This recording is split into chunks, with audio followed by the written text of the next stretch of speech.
transaksi itu terjadi di tanggal 24 September 2024. Bos saya itu melalui utusan dari ketua DPD itu, dia diantarkan uang dalam bentuk goodie bag dan amplop warna coklat. Nginapnya di Hotel Ritz-Carlton kamar 720. Di tanggal 26 itu saya menukarkan di Bank BSI. Bank Syariah? Iya, Bank Syariah. di Walter Mong Insidi. Saya menyotorkan uang itu ke bersamaan dengan bos saya. Jadi ada 4 orang waktu itu. Saya, bos saya Rafiq Alamri, terus ada 2 orang. 2 orang ini yang dititipkan sebagai bodyguard dari pimpinan DPD RI ini. Sultan Bahtiar Najamuddin selaku calon ketua dan jajaran nama wakil calon ketua yakni GKR Hemas, Yoris Raweyain, dan Tamsil Lindrung. Itu nama-namanya? Iya, nama-namanya itu. Jadi masing-masing dari mereka itu membentuk tim. Menteri Kumham, kalau Anda tidak bertindak, Anda juga bisa dimaknai bagian dari ini. Itu kalau sampai ada yang mencoba untuk menekan beliau, saya bilang bahwa negara berkewajiban dan kita akan bertarung terbuka atas nama hukum. Kakek saya itu sejaman sama Jenderal Yusuf Bakabarani, sama Karmu Zakar. Jadi saya mewarisi darah beliau. Saya tidak akan mundur dalam sejengkal. Walaupun langit runtuh, walaupun laut terbelah, saya akan tegakkan kebenaran. Jadi seperti itu jiwa saya mencintai bangsa ini, Bapak Prabowo Subianto. Ya, tolong kepada orang-orang dekat Bapak yang ingin mengusahakan agar kasus ini terbungkam, tolong Bapak atasi.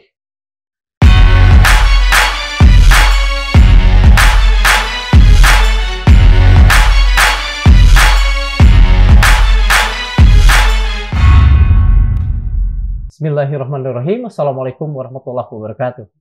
Sobat Madilog, dalam 24 jam terakhir, seiring dengan makin menguatnya kasus suap dalam pemilihan pimpinan DPD Republik Indonesia dan pimpinan MPR Republik Indonesia, maka ada kemungkinan ada penambahan nama dari mereka yang banyak diperbincangkan di Komisi Pemberantasan Korupsi KPK. Dulu ada nama Harun Masiku, kemudian Hasto Kristianto, kemudian Ahmad Ali, dan barangkali saat ini sudah ada satu nama yang muncul, yaitu Mas Muhammad Fitrat Irfan, seorang kelahiran Sulawesi Tengah yang menjadi whistleblower dari persoalan ini. Beliau adalah putra seorang tokoh di sana, Bapak Andi Baso, dan beliau banyak mengenal elit-elit di Sulawesi Tengah. Untuk memperbincangkan persoalan itu, karena ada beberapa kejadian-kejadian baru, penambahan-penambahan baru, proses-proses baru. Untuk itu kami kembali menghadirkan Mas Muhammad Fitrat Irfan. Kemudian kami juga menghadirkan Mas Reza Indragiri Amril. Dan untuk kali ini kami juga menghadirkan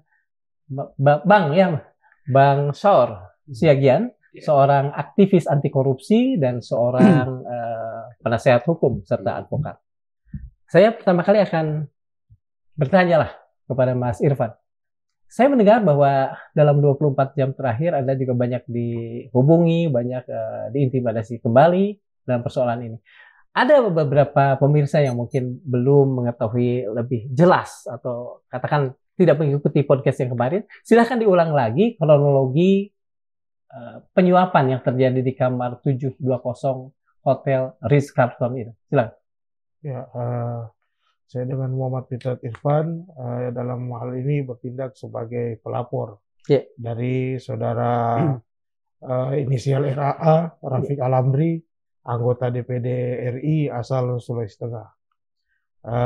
Dan kemudian pada awal mula itu memang kejadian itu transaksinya di salah satu hotel di Mega Kuningan, Jakarta. Ritz-Carlton? Ya, itu hotel Mega Kuningan Ritz-Carlton.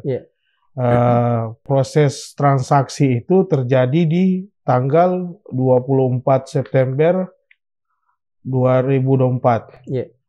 Itu dalam kegiatan acara pembekalan orientasi anggota DPD RI. Seluruh. Yang baru ya? Yang baru. Untuk rencana ke depannya itu akan dilakukan pelantikan. Pada tanggal selanjutnya. Dan kemudian di sana itu ada beberapa keganjilan yang saya kemarin belum sempat utarakan sepenuhnya kepada publik lah ya, yang ada di forum keadilan TV ini. Jadi pada kesempatan ini memang saya ingin benar-benar menguraikan kejadian ini sebagai alat yang bisa untuk mengungkapkan fakta ini sebagai terang benderang di halayak publik. Pada hari itu tanggal 24 September 2024 itu pada pembekalan orientasi seminar bisnis stable dan manner itu pada pukul 16.30 sampai 20.30. Di situ saya melihat ada beberapa keganjilan karena beberapa dari anggota DPD yang ada yang mengikuti pembekalan orientasi itu beberapa itu ada yang tidak ikut menghadiri acara table manner itu. Dan disitulah tempat terjadi transaksi money politik ini, suap menyuap antara pihak ketua DPD RI dan wakil MPR RI. Itu di pukul 16.30 sampai 20.30. Dan seperti itu. Kemudian dari salah satu yang melakukan dugaan tindak pidana korupsi ini, dari perwakilan ketua DPD RI ini mengutus orangnya untuk bertemu dengan semua anggota DPD yang incumbent maupun yang baru. Polanya yang mereka mainkan itu ada yang langsung door to door ke kamar, ada yang melalui perantara. Di sini mereka itu mengutus orang itu. Salah satu dari pihak ketua DPD RI ini berinisial JN, JN alias YN. Itu yang mereka utus untuk melakukan transaksi itu. Di jam-jam yang saya sebutkan tadi dari pukul 16.30 sampai 20.30 banyak keganjilan di sana.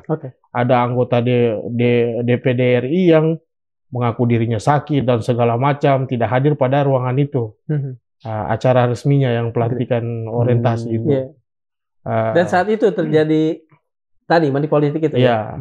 Kemudian bos saya itu melalui utusan dari ketua DPD itu, dia diantarkan uang dalam bentuk goodie bag. Dan amplop warna coklat. Di dalam amplop itu ada beberapa uang dolar di situ, beberapa orang dolar yang pada saat itu diantarkan langsung ke kamar bos saya. Berapa banyak? Boleh kembali diulang? Itu ada sejumlah $5.000 Amerika Serikat. Dan itu diantarkan ke kamar bos saya. Bos saya itu nginapnya di Hotel Ritz-Carlton kamar 720. 720 waktu itu lantai 7 Ritz-Carlton. Pada saat itu terjadilah proses transaksi itu. Dan ada beberapa keanehan lagi yang saya lihat pada saat itu setelah proses penyerahan itu. Saya mendapat informasi dan saya menyaksikan ada salah satu dari anggota DPD RI asal Bali itu saya melihat dan saya mendapatkan informasi. Ternyata beliau itu dia kaget masuk ke kamar itu, tiba-tiba dia mendapat ada sejumlah uang di kamarnya, sejumlah uang dolar. Terus saya mengikuti di situ beliau. Beliau lapor gitulah? Bukan beliau lapor. Jadi pada saat saya mendengar itu dari teman staf yang lain, kalau beliau ini mendapatkan uang, dengan keadaan panik beliau langsung turun dari kamar ke arah lobi. Pada saat itu saya juga bersamaan turunnya. Saya melihat beliau ini gelisah. Jadi dari luar dia dari arah lobi dia ke WC, dari WC ke luar, dari luar ke Resah lah ya. Ya, dari luar dia ke restoran. Oke. Nama restoran itu ASEAN yang berada di luar coffee shop itu di Hotel Ritz-Carlton. Boleh diceritakan tadi tentang uangnya setelah 5.000 yang pada tanggal 24 di kamar 720 itu. Ya seperti itu, proses penukaran itu ya ada yang diantarkan langsung ke kamar dan ada yang tiba-tiba langsung di kamar. Mungkin proses pemberian lah ya. Mungkin proses ininya melalui WhatsApp beritahunya. Kalau dia diberikan uang itu. Tapi anggota DPD yang dari Bali ini memang dia kaget dengan hal itu. Tiba-tiba ada yang Mas alami, lebih pada yang Mas alami setelah menerima itu bagaimana? Setelah tahu bahwa ada uang yang kemudian masuk ke bos Mas. Ya seperti itu. Jadi saya juga di situ kan posisi memang kita para staf ini kan mengawal melekat sama beliau. Betul. Jadi nggak ada kemungkinan kita untuk memberitahukan ini ke publik dengan adanya jadwal yang padat itu. Kecurangan-kecurangan ini. Jadi memang uang ini digimanain kemudian Mas? Kan udah diterima tuh. Disimpan sama beliau di dalam koper.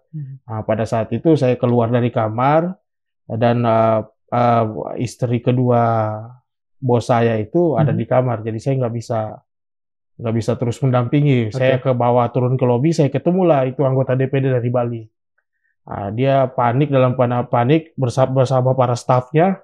Dia kebingungan karena menerima duit itu. Ini duit dari mana ibaratnya seperti itu kan, tiba-tiba ada di dalam kamar.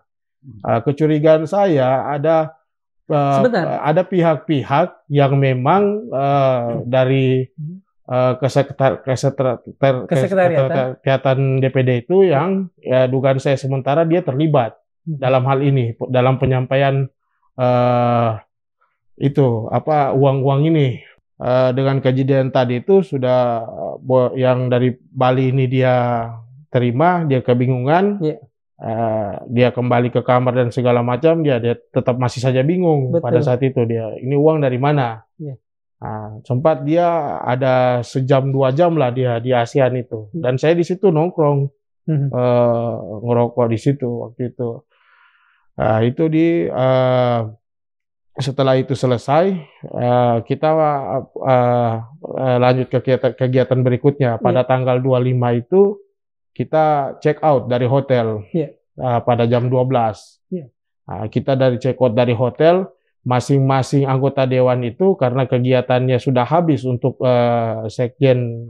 kesekjenan DPD itu, kita ada yang menetap di situ, ada yang berpindah hotel, ada yang pulang ke rumahnya anggota dewan ini. Itu karena tidak ditanggung lagi sama kesekjenan soal biaya penambahan nginap di situ. Cuman sampai pada hari itu saja kegiatannya. Dilanjutkan ke tanggal 28 waktu itu pelantikan. Arah ke pelantikan waktu itu. Kan ada kegiatan lagi setelah itu. Apa yang terjadi di tanggal 25 itu, Mas? Apakah kemudian Mas terputus dengan uang itu, atau kemudian Mas sendiri dikasih tugas apalah berkenaan dengan uang itu? Waktu itu kan saya udah check out sama beliau. Saya bersama beliau itu check out untuk kita pindah hotel waktu itu. Pindah hotel karena bos saya ini kan bukan incumbent. Jadi dia memulainya kampanyenya ini dari nol dan segala macam dengan kos politik yang murah, ibaratnya yang rendah. Jadi dia tidak memiliki uang. Pada saat itu beberapa dari orang yang 95 orang yang saya sebutkan kemarin itu dikumpulkan di dalam satu hotel. Pindah hotel ke hotel Art Hotel Senayan di belakang GBK itu. Jadi dari pihak pimpinan DPD RI ini sengaja untuk memindahkan mereka dalam satu hotel itu, memang untuk dia memetakan kekuatan itu dari 95 orang yang ada. Itu pada sore harinya setelah jam 12 siang itu saya tiba check-in di Hotel Art Hotel Senayan yang di belakang GBK itu. Itu saya check-in, kemudian sorenya itu saya menukarkan diperintah oleh bos saya itu untuk menukarkan uang itu di money changer. Uang pemberian tadi. Iya, uang pemberian tadi. Jadi uang yang $5.000 Amerika Serikat dan $8.000 Amerika Serikat itu saya bersama-sama dengan bos saya, saudara RA ini menukarkan uang itu di Pondok Indah Mall, PIM 2. Iya. Tunggu saya lihat. Itu di PT Berkah Wijojo Valasindo. Oke. Nama money changer-nya ya? Iya, nama money changer-nya. Itu di lantai 1 basement utara. Oke. Tepat pada pukul 17.00. Saya mengonversikan uang $13.000 itu ke rupiah. Dengan nominal yang sudah dirupiahkan itu 204.680.000. Oke. Kemudian saya membawa uang itu lagi ke hotel. Karena pada saat itu memang tidak cukup waktu untuk kita menyotorkan uang itu ke rekening bos saya. Okay. Jadi uang itu saya bawa kembali ke hotel. Saya simpan, saya sama beliau ngikut ke kamar dan nyimpan di dalam kamar beliau di kamar hotel Hotel kamar 1207. Okay. Itu uang sebanyak itu dari siapa? Ya dari 2 orang ini yang bikin yang mereka mengelompokkan dirinya satu gerbong. Jadi pimpinan DPD RI dan wakil ketua MPR RI, unsur DPD. Gitu. Dan kemudian yang memberi uang itu terpilih sebagai pimpinan DPD. Iya, untuk ketua DPD-nya itu dia terpilih. Tapi untuk wakil ketua MPR-nya itu nggak terpilih. Tidak terpilih. Ya. Seingat saya waktu katakanlah persaingan untuk memperebutkan kursi pimpinan DPD RI. Waktu itu kan ada 2 kubu ya. Iya. Berarti satu kubu memberi uang senilai $5.000. $5.000. Kira-kira kubu sebelahnya ini, pesaingnya ini juga main uang tidak? Enggak. Kok tahu? Enggak ada duitnya. Ya beredar di kalangan staf itu, termasuk di anggota dewan, termasuk bos saya sendiri yang bilang itu enggak ada duitnya di sana. Berarti kita bisa katakan 95 orang ini terima uang dari kubu yang satu itu. Ya. Sementara sisa anggota dewan yaitu sebanyak berapa orang berarti? 150 kurangi 95 ya. 55. Berarti sekitar 152. Sisanya ini tidak terima uang. Tidak terima uang. Jadi mereka yang di sisanya itu memilih berdasarkan hubungan kedekatan. Pertanyaan saya lagi. Bagaimana Mas Irfan bisa tahu bahwa yang menerima uang ini adalah sebanyak 95 orang? Iya. Karena pada saat itu pemilihan konsultasi pemilihan ketua DPD itu memang saya melihat langsung di papan tulis lah ya. Skor itu. Nah, itu 95. Memang ada 95 orang yang real ke situ. Nah, itu. Jadi nama 95 orang itu kita tidak usah berandai-andai, sudah definitif mereka itulah, nama-nama itulah yang terima uang. Betul. Masih ingat tidak siapa aja kira-kira lah gitu? Sebagian besar saya ingat. Mungkin sebutlah beberapa yang tenar gitu. Ada beberapa yang tenar yang dari Sumatera Selatan. Siapa Sumatera Selatan? Ya saya tanyalah orang Sumatera Selatan. Jangan salah. Dari Sumatera Selatan kan ada beberapa orang kan? Kalau tidak disebut nama bisa jadi fitnah itu sebetulnya. Kita sebut aja mereka oknum. Kan? Oh justru saya ragu sebut oknum. Kalau 95 dari 150 ya susah. Itu udah mayoritas kan? Udah mayoritas. Tapi kan oknum kok mayoritas. Mereka ini kan mengecewakan suara di sana kan, pemilih mereka. Dari Sumatera Selatan. Mana lagi? Ada Sumatera Barat. Sumatera Barat juga? Ya. Terus? Daerah Papua. Ya. Sulawesi. Jawa Barat daerah saya. Itu saya kurang ini. Mungkin kita percayakan saja ke KPK. Tapi Mas Irfan masih pegang daftar nama itu? Bukan daftar, karena saya menyaksikan. Kalau daftar ini kan data yang dimiliki orang lain, tapi saya melihat. Nah, seperti itu. Kalau kan? Sumatera Utara daerah saya ada juga. Ada juga. Oh, oke. Mas Al, saya ingin tanya. Ini Mas Irfan ini kan pada saat podcast pertama itu beliau sudah mengatakan bahwa beliau diintimidasi. Ketika 24 jam setelah podcast kami beredar, beliau menambahkan ada lagi beberapa telepon yang lain, telepon tambahan. Mungkin nanti kita bisa tanya ke Mas Irfan, tapi menurut Mas, menurut Abang, apa yang bisa kita lakukan? Karena kelihatannya beliau sudah dalam kondisi yang dipojokkan, diintimidasi dan seperti itu. Yang pasti kasus ini kan sudah dilaporkan ke KPK. Iya.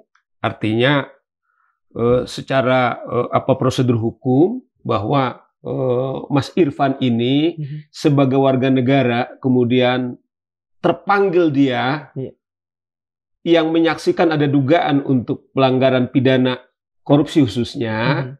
Oleh karena itu sungguhnya negara atau dalam konteks ini KPK harus yang pertama melindungi. Nah, ya harus. Persoalannya ini udah 40 harian lebih, Mas. Ya, makanya oleh karena itu melalui juga apa yang disaksikan oleh Mas Irfan, kita dorong nih betul-betul ini kepada kawan-kawan di KPK bahwa ini harus serius ditindaklanjuti.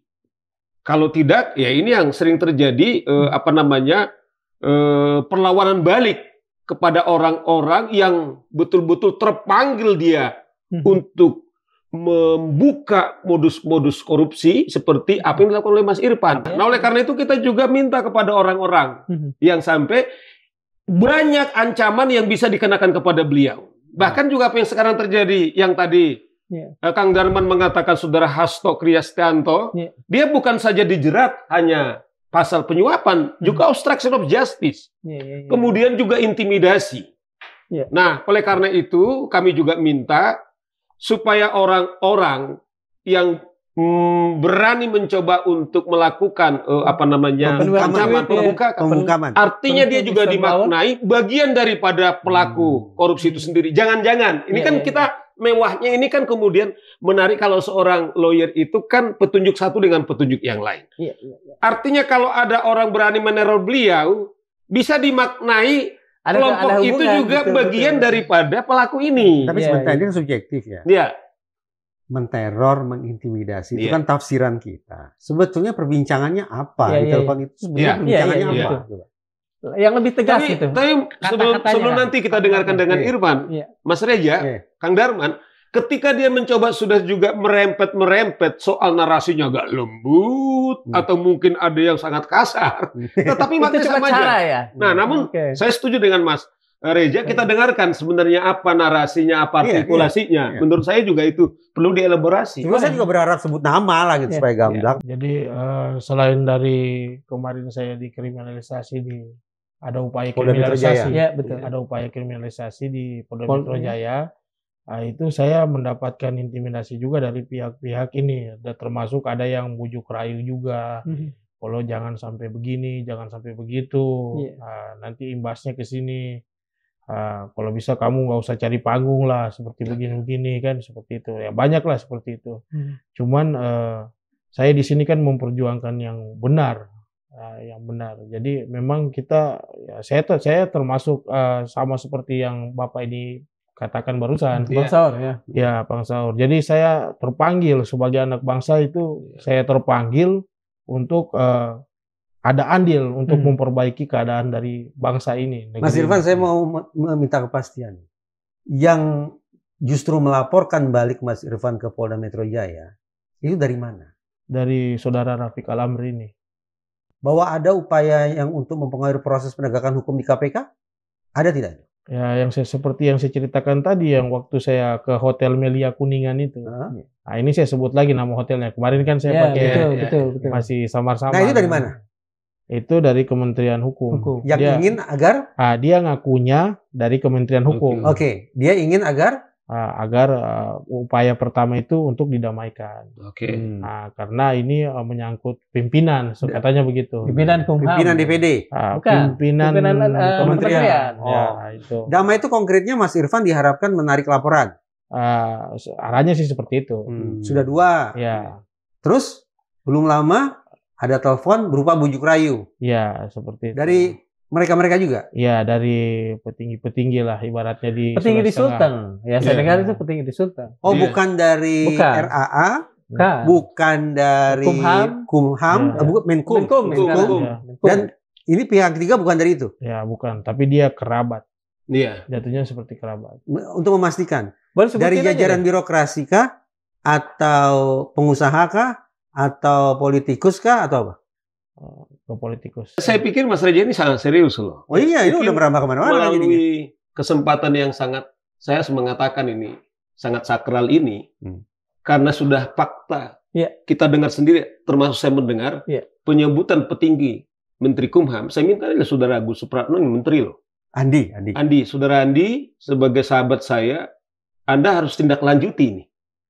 Apakah ada yang mencatut nama Anda? Kita nggak tahu, tetapi karena ini kan fakta ini. Saya pikir, kita ingat pesan daripada Pak Prabowo, Presiden, bahwa dia mengatakan seperti ini.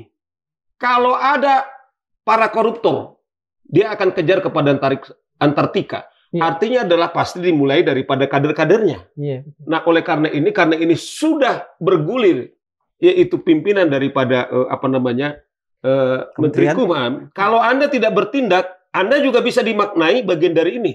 Dan saya kira Anda wajib harus membantu Saudara Irfan untuk membongkar siapa yang diduga pelaku-pelaku yang melakukan korupsi ini, penyuapan ini gitu loh. Kalau tidak, ya namanya pimpinan, berarti seperti saya mengatakan, jangan-jangan Anda bagian dari itu gitu loh. Nah, supaya ini clear, saya kira ini juga pesan kepada Menteri Hukum harus segera ditindaklanjuti.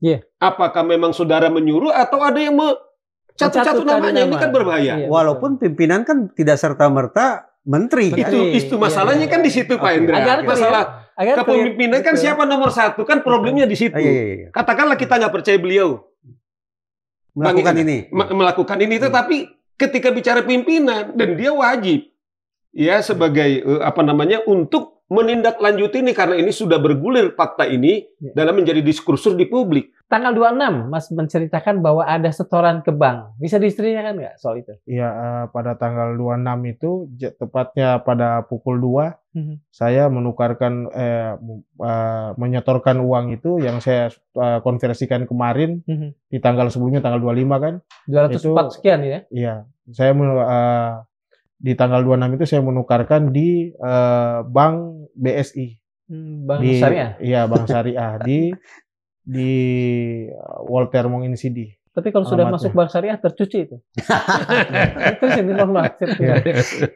Jadi saya menukarkan bank itu menyetorkan uang yang saya sudah konversikan itu ke Bank BSI yang ada di Walter Mong Insidi. Pada pukul 14:02 waktu itu. Tiba-tiba saya ingat Muhammadiyah menarik asetnya sekian banyak dari BSI. Tambah lagi berita ini. Aduh. Jadi saya tidak menjelekkan bank ini, cuman memang benar-benar masuk ke rekening siapa, Kang? Tempatnya itu di situ. Masuk ke rekening siapa? Ke rekening, bos saya. Itu di Saudara Rafiq Al-Amri ini.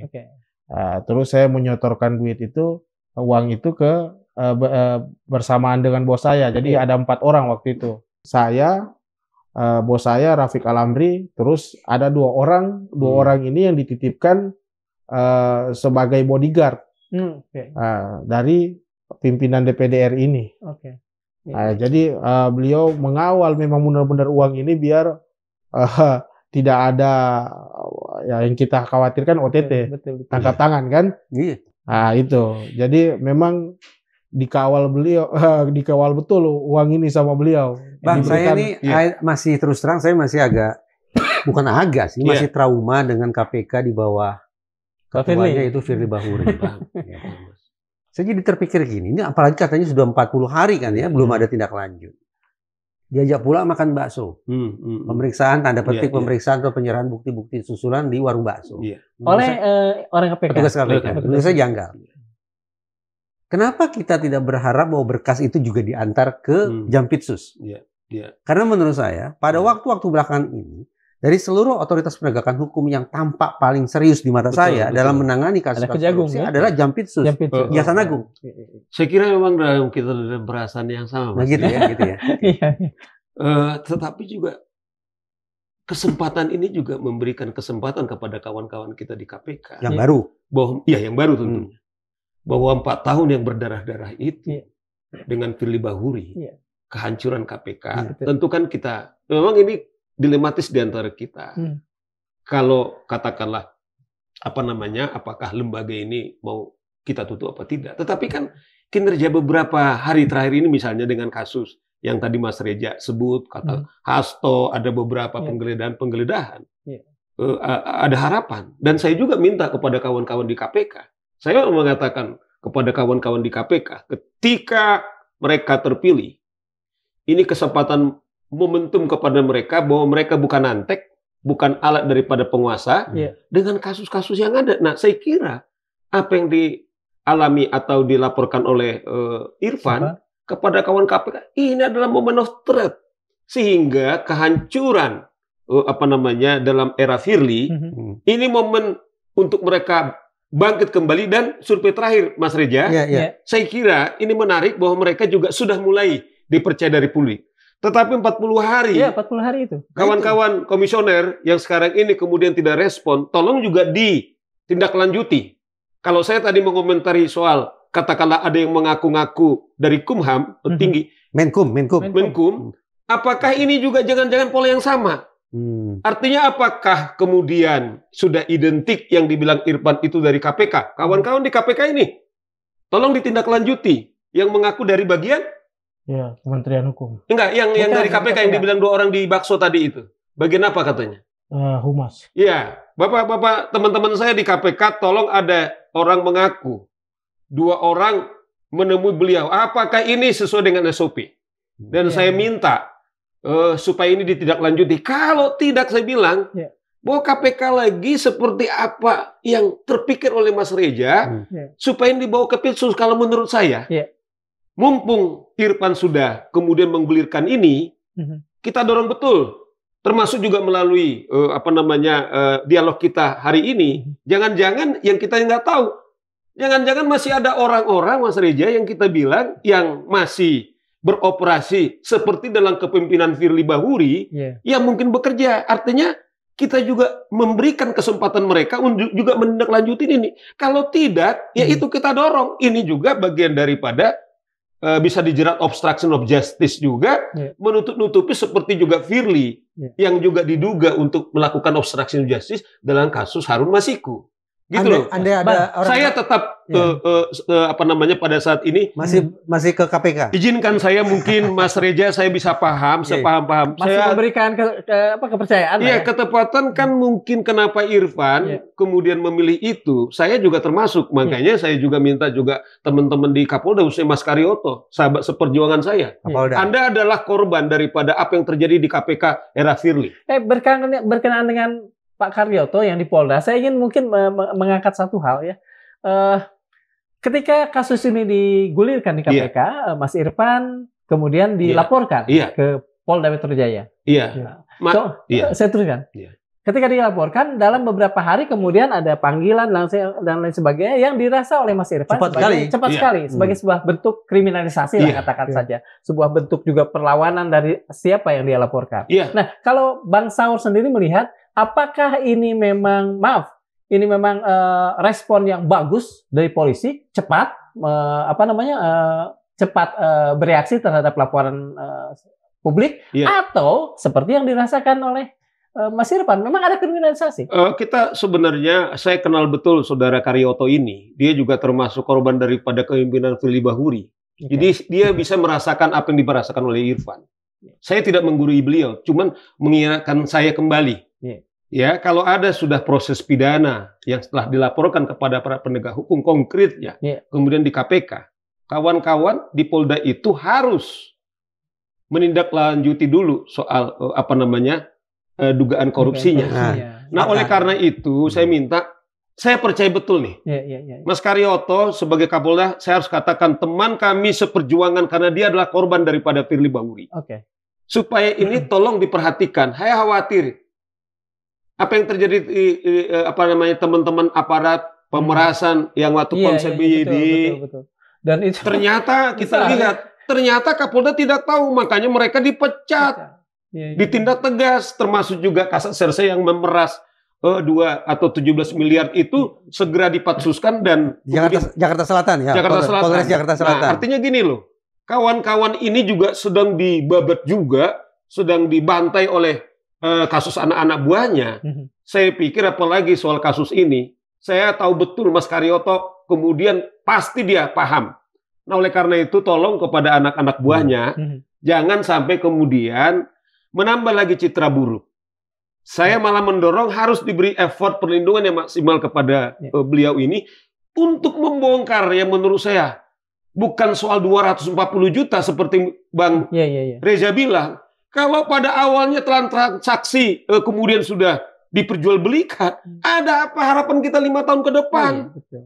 Ini menurut saya kejahatan yang sangat serius. Tadi Mas Reza mengatakan, Bang Sauro kenapa pakai topi Laskar Daulat Rakyat?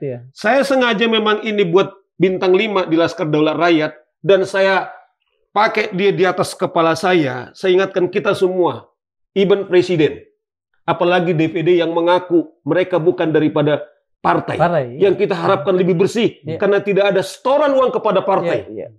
Tetapi awal mereka telah memperjualbelikan. Saya mengatakan waktu sama Mas, bukan saja ini mengkhianati pribadi dan keluarganya, lembaganya, 280 juta rakyat Indonesia yang menggaji mereka. Mengkhianati daulat rakyat. Oleh karena itu rakyat yang sekarang sedang banyak menderita, kemudian banyak teman-teman kita para nelayan di Banten, kemudian petani yang sawahnya kemudian ditutup tanpa pembelaan. Nah, teman-teman di DPD juga setelah digaji yang menurut saya Pak Reza sudah cukup. Presiden Prabowo pernah pidato begini, pidato loh ya. Nanti kita kasih tahu deh. Untuk uangnya dikembalikan dengan diam-diam. Benar tidak? Iya. Presiden Prabowo loh mengatakan itu. Nah, pertanyaan saya, ini kita memaknai mengembalikan uang secara diam-diam itu seperti apa? Itu pertama. Dan yang kedua, kalau 95 orang anggota DPD ini mengembalikan uang miliaran rupiah tersebut, masalahnya selesai tidak? Enggak. Jadi lantas apa maknanya? Nanti kami kasih tahu deh cara untuk mengembalikan dengan diam-diam. Nah, namun Mas Reza kan kemudian Presiden telah menganulir kelihatannya pidatonya itu. Makanya ketika putusan soal timah yang 200 sekian triliun yang dipenjara 6 tahun itu, sebenarnya Presiden kemudian mengatakan seharusnya ini 50 tahun. Kelihatannya apa yang dikatakan oleh Mas Reza, Presiden sadar ternyata statement beliau itu tidak tepat, sehingga dianulirlah, tidak mengatakan kata anulir.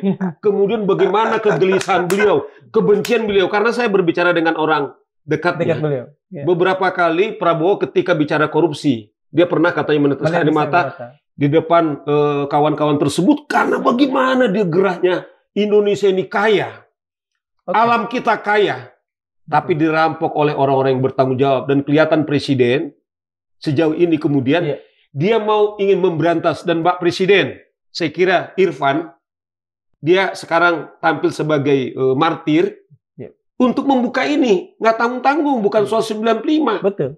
Tapi lembaga DPD telah dijual, disandera, di sales, diperjualbelikan.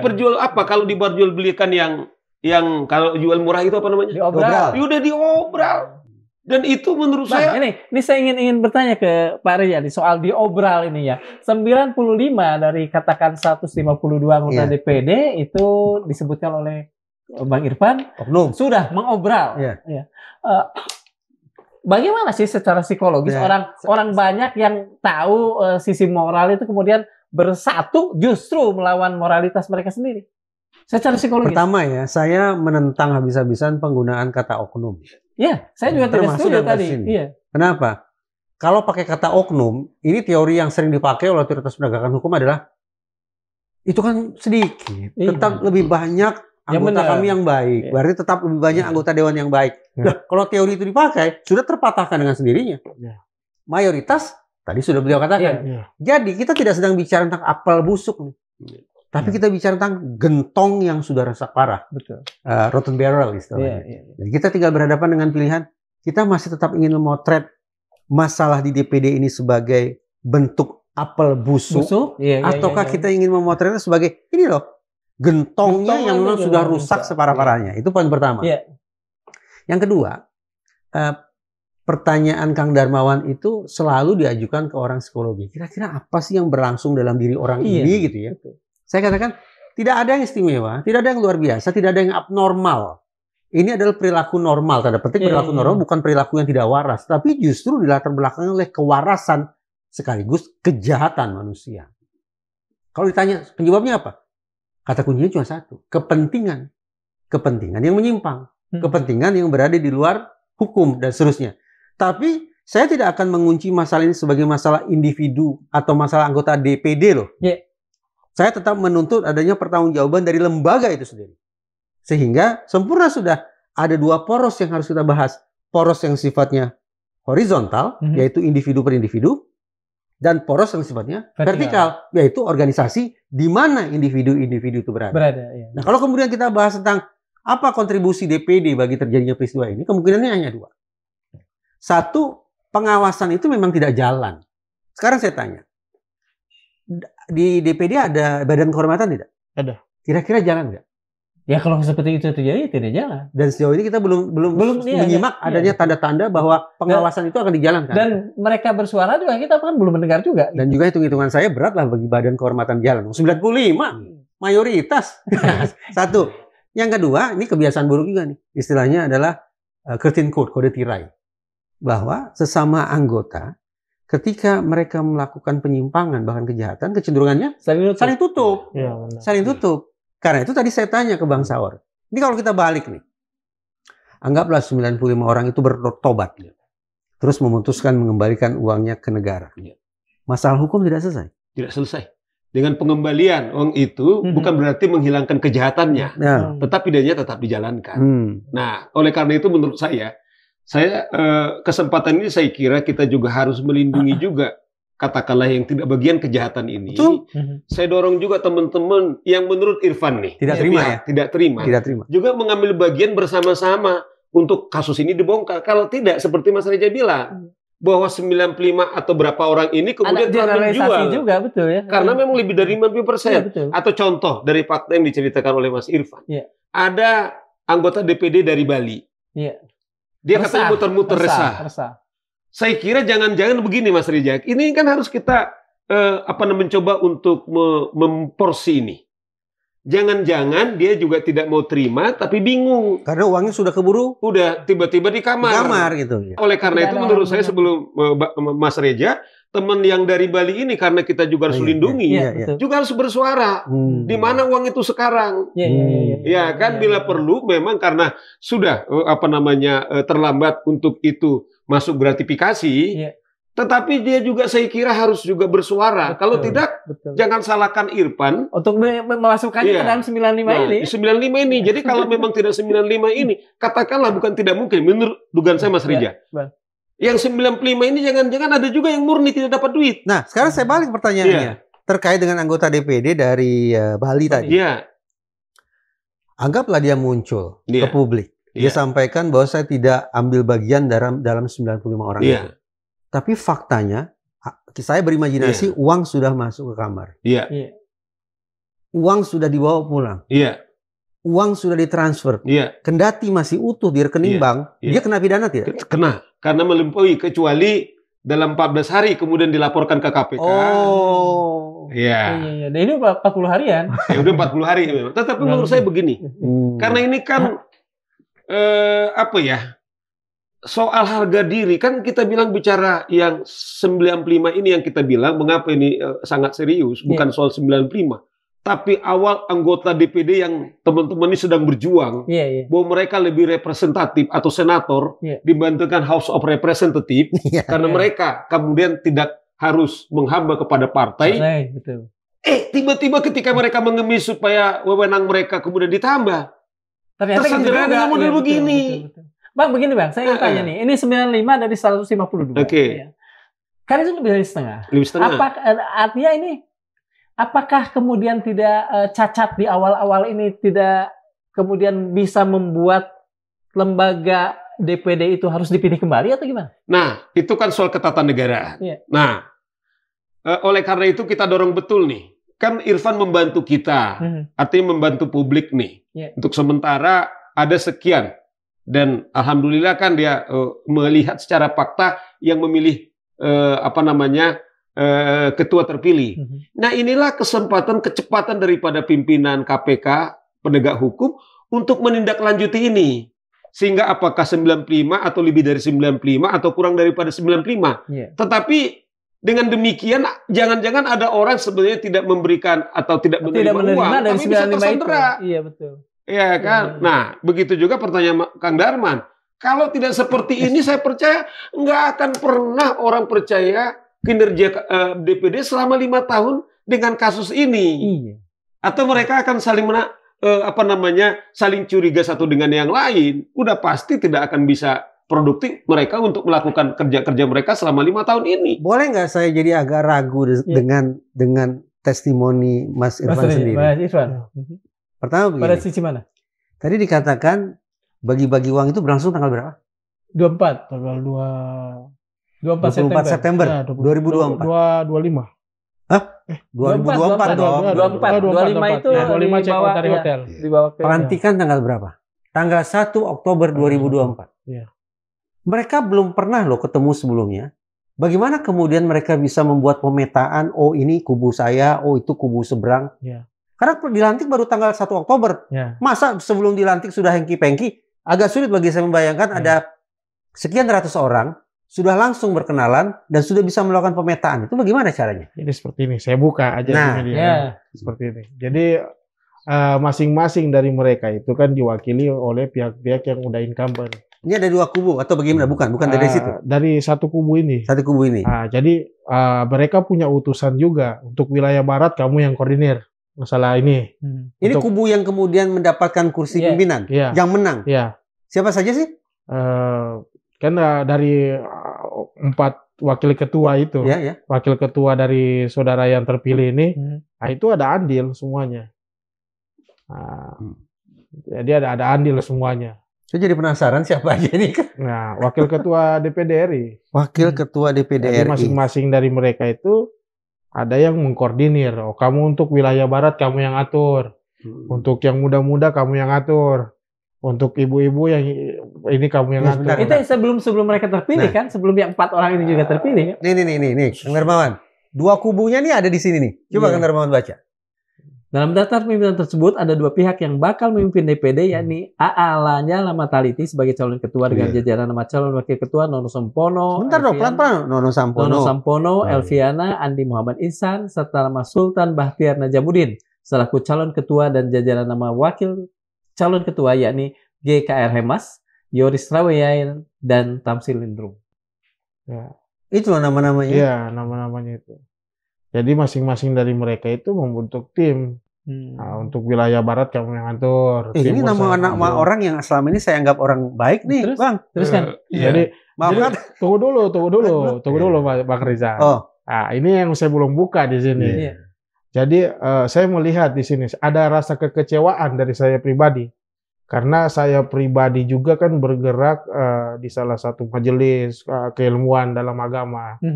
Ya, saya melihat pelaku-pelaku yang ada di sini itu membawa satu identitas. Termasuk identitas agama ya. Jadi itu rasa kekecewaan saya yang memang kalian ini orang yang kita percaya loh ibaratnya. Bisa membawa kami ke jalan yang benar tapi kenapa kalian yang melakukan? Nah, itu yang juga jadi salah satu motivasi membuka ini ya, meniup peluit ini. Ya. Jadi saya tidak menyinggung saranya, tapi usaha-usaha seperti itu bisa dilakukan oleh orang-orang seperti itu bila mereka hilaf. Kan? Entah hilaf apa disengaja ya itu tindakan mereka sudah. Tapi sekali lagi nih Mas Irfan ya. Ini nama-nama yang disebut sebagian diantaranya adalah nama yang selama ini saya anggap sebagai orang baik. Itu satu keraguan-raguan saya. Dilantik tanggal 1 Oktober, tapi tanggal 24 mereka sudah main. Bisa gitu secepat itu mereka saling berkenalan? Oke. Yang kedua ya, ini tempo nih, bukan macam-macam. Jangan dianggap media sepele nih. Apa tajuk Tempo? Tanggal 2 Oktober 2024. Tajuknya begini. 2 kubu berebut kursi pimpinan DPD hingga Rabu dini hari, sempat cekcok usai diskurs 30 menit. Sempat cekcok. Betul. Kita bayangkan persaingan sangat ketat. Saya ada di situ. Nah, sekarang saya balik. Kalau memang sudah ada permainan duit, semua sudah diatur, untuk apa ada cekcok coba? Iya, karena nggak sinkron dong, bener nggak? Enggak. Mungkin ada penyebabnya. Kalau sudah ada duit, damai sentosa, nggak perlu sampai dini hari. Di sisi satu bisa damai, di sisi yang lain yang kalah bisa begitu. Karena di sini ada drama. Jadi cekcok drama itu. Silakan. Ada Begadang drama. sampai pagi drama gitu. Enggak, ada drama sebelum cekcok itu ada drama. Silakan. Karena dari pihak yang satu dari wakil ketua tadinya itu dia di kubunya si Pak Lanyala ini. Iya, yang kalah. Terus Ada pengkhianatan di sana. Dan dramanya di situ. Karena jauh dari hari sebelum tanggal 24 itu sudah ada lobby-lobbyan. Tapi lobby-lobbynya ini nggak mau pakai duit. Maksudnya datang untuk sosialisasi. Wakil ketua ini. Jadi tadinya ini pihak yang di kubunya yang menang, di pihak yang sebelumnya. Dia datanglah ke daerah-daerah yang dianggap orang itu bisa mempengaruhi yang lainnya. Dan bisa dipengaruhi juga. Dan termasuk dari bos saya ini kan saudara RAA, dia mewakili kaum mayoritas di sana yang membawa identitas agama. Jadi ada peluang-peluang yang bisa dia gunakan untuk merekrut yang lainnya. Itu sudah hal lumrah kan? Dalam hal ini dengan iming-iming, ada hadiahnya nih. Mereka halusnya sebutnya itu hadiah sebenarnya. Bahkan Tempo pun di dalam beritanya tidak menangkap atau tidak mengulas barang sedikit pun soal tanda-tanda adanya permainan uang kah itu, drama kah itu. Pemberitanya lempeng-lempeng aja, cekcok cekcok, dianggap sebagai cekcok. Tapi Bang, boleh ini dua kubu sampai main. Salah satu kubu ya disebut oleh Mas Irfan main duit untuk kursi pimpinan DPD. Manfaatnya apa sih? Kan kita tahu DPD tidak begitu powerful kalau dibandingkan dengan DPR. Gitu. Untuk apa juga gitu mereka sampai berebut kursi pimpinan? Kalau kita analisis misalnya dari segi katakanlah penyebabnya ini kan uang. Berarti kan mereka juga menangkap ini juga bisa diproses diuangkan juga kan gitu loh. Artinya saya menganalisis. Dari modal gitu? Iya. Artinya Mas Reja kan kita harus melihat sebab akibat. Ketika seseorang berani investasi, katakanlah 220 juta kali 95 berapa itu? Hitung-hitungan Irfan. Kurang itu. 22 miliar kurang lebih kalau tidak salah. Nah 22 miliar ini kan uang. Nah artinya adalah. Berarti yang diharapkan lebih dari itu. Ya udah pasti. Kan gitu itu yang kita bilang. Coba kebayang Bang Reja. Adakah yang mau kita harapkan dari anggota DPD, termasuk yang disuap dan menyuap atau memberikan uang atau money politik ini, bahwa mereka akan pernah berpihak yang saya bilang, yang pada rakyat, daulat duit lah. Ya toh, yang pasti adalah mereka akan bisa menjual seperti bahwa DPD kita kasih dalam 5 tahun ini mereka tempati dikasih AC, dikasih tunjangan, dikasih pakaian, minta maaf dikasih kencing di sana, keluarganya juga makan. Tetapi belum pernah bisa merasakan apa perasaan-perasaan teman-teman kita yang sekarang berjuang ketika mereka pergi ke laut, kemudian mereka tidak lagi bisa. Nah ini maksud saya. Jadi ini menurut saya bukan saja ini pelanggaran konstitusi, tapi juga pelanggaran hak kemanusiaan, tetapi juga politik tidak beradab.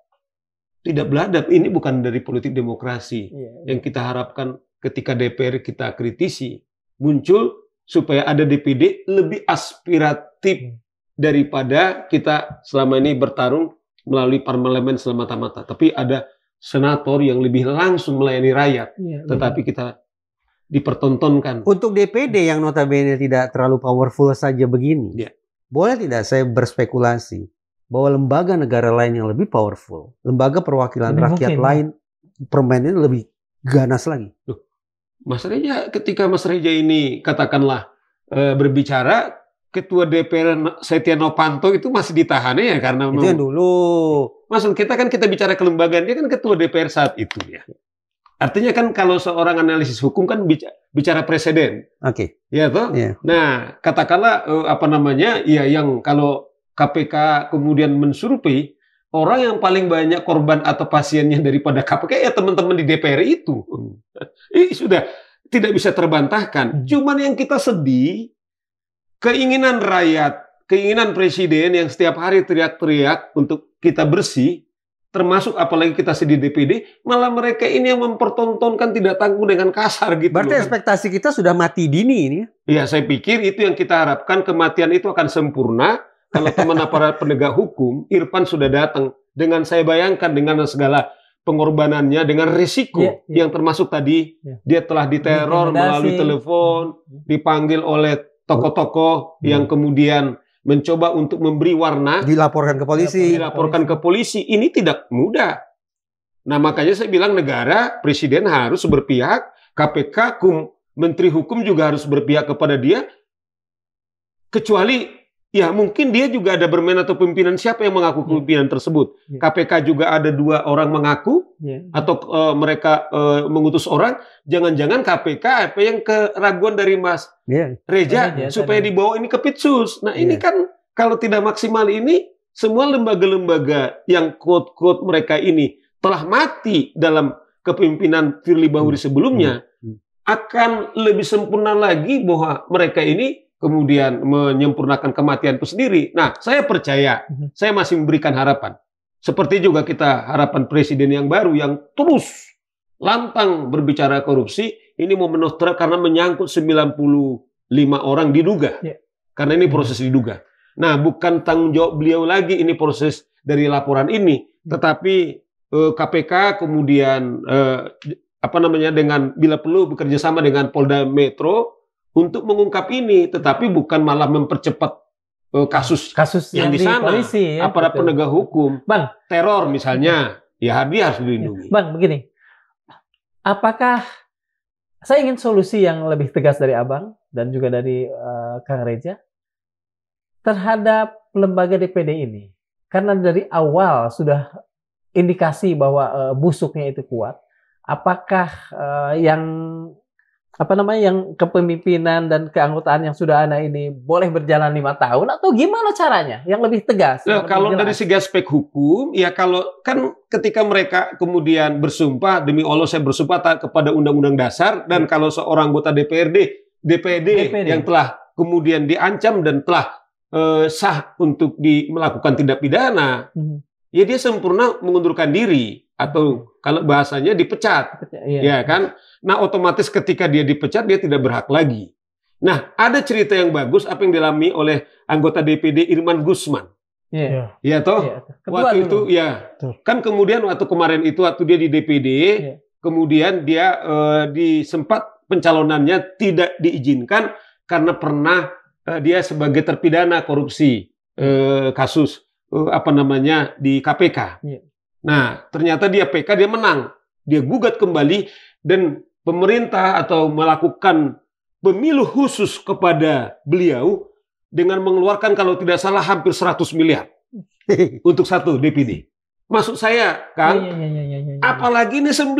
Betul, ya. Saya kira negara telah pernah menunjukkan bahwa hukum Indonesia tidak pernah melindungi pelaku korupsi apalagi tindak pidana. Apalagi ada dugaan ini. Kesempatan kalau 1 orang aja dilakukan pemilih khusus untuk saudara Irman Gusman. Apalagi 95. Jadi problem itu menurut saya adalah tidak problem yang susah dari segi ketatanegaraan. Tetapi yang mau kita Kang Darman segera aparat penegak hukum menelanjuti itu yang dibutuhkan sekarang. Supaya DPD tidak tersandera. Teman-teman yang baik di sana yang kita juga minta melalui podcast ini tetap mereka bertarung. Siapa yang teman yang mengkhianati dan mereka harus bertarung di dalam. Bang Irfan, ini kan saya melihat dalam 4 hari ini sekian banyak telepon, sekian banyak intimidasi lah menurut Mas Irfan. Bujuk rayu juga gitu.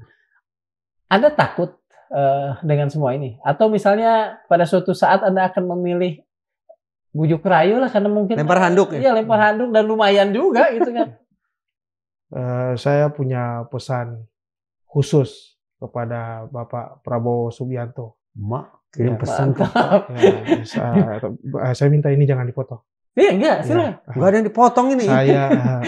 Saya sebagai anak bangsa atas nama Muhammad Fitrat Irfan, saya merupakan cucu veteran kelas 1A dari Sulawesi Selatan, Makassar yang dulunya ujung pandang. Itu kakek saya itu dari ABRI dulunya. Saya mewarisi darah keberanian beliau. Kakek saya pejuang. Siapa namanya? Namanya beliau itu Bustam Effendi. Kakek saya itu sejaman sama Jenderal Yusuf Bangkabarani, sama Karmu Zakar. Jadi saya mewarisi darah beliau. Saya tidak akan mundur dalam sejengkal. Walaupun langit runtuh, walaupun laut terbelah, saya akan tegakkan kebenaran. Jadi seperti itu jiwa saya mencintai bangsa ini, Bapak Prabowo Subianto. Ya, tolong kepada orang-orang dekat Bapak yang ingin mengusahakan agar kasus ini terbungkam, tolong Bapak atasi. Karena sebagai rakyat kita juga bisa bertindak, Pak. Dengan segala kita punya harapan kepada bangsa dan negara. Apapun itu, lawannya saya akan berjuang membela. Karena kakek saya, leluhur saya, itu memperjuangkan tanah air ini dengan darah dan air mata. Seperti itu. Bisa seperti itu mereka menjual negara ini. Tercabik-cabik hati saya, Pak. Sebagai cucu pejuang NKRI 1945. Bapak saya salah satu tokoh, almarhum bapak saya, yang deklarator kerusuhan Poso Malino. Itu bagaimana beliau berjuang untuk mendamaikan. Bahkan TNI Polri pada saat itu seperti apa penanganannya waktu konflik di Poso. Saya marah sekaligus sedih, Pak, sebagai anak bangsa. Ada seperti ini di negara kita. Kemana kebebasan kita sebagai rakyat? Yang waktu pemilu kemarin kalian datang kepada kami, meminta suara kami. Pada saat terpilih kalian seperti ini kepada kami. Diinjak-injak kita punya, Pak, kebebasan, harga dirinya kita sebagai rakyat. Katanya keadilan itu di tangan rakyat. Tapi pada saat ini ya kita lihat itu tidak sepaham dan sejalan dengan hukum yang bersifat normatif di Indonesia ini, yang berpihak pada penguasa, yang berpihak kepada segolongan orang, yang memperkaya dirinya sendiri. Nah, seperti itu. Ya, saya mohon kepada Bapak Prabowo Subianto, Jojo Hadikusumo, jangan melecehkan perjuangan pejuang-pejuang NKRI yang ada di Indonesia. Kita ini cucunya masih ada, Pak. Walaupun kita berjuang dari garis luar. Tolong, Pak. Kakek-kakek kita itu berjuang dengan darah, dengan air mata, Pak. Ditulis dalam tinta proklamasi itu. Tolong Bapak melihat hal ini dengan serius. Siapapun oknumnya, kalau itu ada di lingkaran Bapak, tolong tindak tegas. Dan kepada siapa lagi, Pak, kita rakyat ini bisa percaya? Kalau hal-hal seperti ini, ya dianggap benar. Yang salah dibenarkan. Yang benar malah disalahkan, Pak. Kita harus malu, Pak. Kita harus malu. Saya termasuk orang yang membela Bapak pada saat itu. Tapi kejadiannya seperti ini, Pak. Ada orang-orang yang berusaha memonopoli kebebasan rakyat dalam berbicara, dalam menyampaikan pendapat. Kita dikriminalisasi, Pak, dengan upaya-upaya pasal undang-undang yang karet itu menurut saya. Tolong, Pak, kita ini.